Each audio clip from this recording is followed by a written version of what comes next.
Patuloy nating binabantayan ang lagay ng panahon sa buong Pilipinas, at sa ngayon, nananatiling ng inibabaw ang easterlies na nagdadala ng mainit, maalinsangan, at pabugso-bugsong pag-ulan sa iba't ibang bahagi ng bansa. Simulan natin sa mga lugar na makakaranas ng mas aktibong panahon. Sa Zamboanga Peninsula, Palawan, Lanao del Norte, Lanao del Sur, Misamis Occidental, at Basilan, asahan ang maulap na kalangitan na may kalat-kalat na pag-ulan at pagkulog-pagkidlat. Ang ilan sa mga pag-ulang ito ay maaaring maging katamtaman hanggang malakas, kaya may posibilidad ng pagbaha at pagguho ng lupa, lalo na sa mga mabababang lugar at bulubunduking bahagi. Pinapayuhan ang lahat na manatiling alerto sa biglaang pagbabago ng panahon.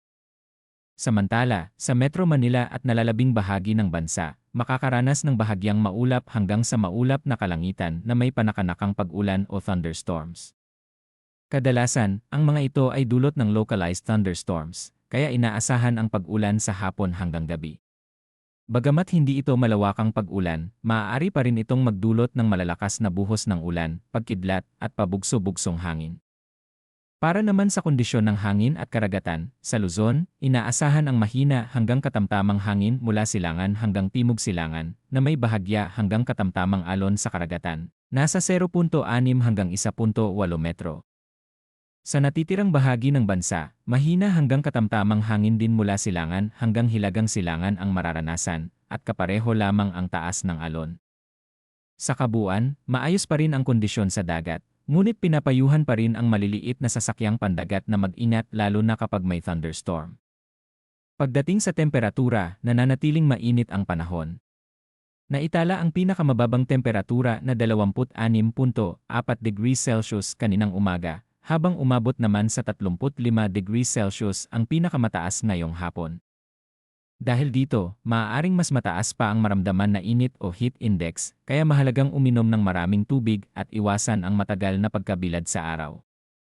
Ang humidity ay nasa pagitan ng 44% hanggang 80% na nagdadagdag sa maalinsangang pakiramdam sa maraming lugar.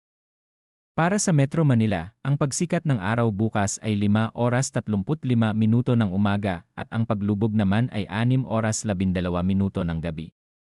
Ang buwan ay sisikat ng 4:15 ng hapon at lulubog ng 3:41 ng madaling araw na may 75% liwanag, kaya inaasahan ang maliwanag na buwan sa gabi. Sa kabuuan, patuloy na nakakaapekto ang easterlies na nagdadala ng mainit at maalinsangang panahon, kasama ng kalat-kalat na pag-ulan sa ilang bahagi ng bansa. Manatiling alerto sa posibleng pagbaha at thunderstorm, at huwag kalimutang mag-ingat sa init ng panahon. Manatiling ligtas at patuloy na tumutok para sa mga susunod pang update.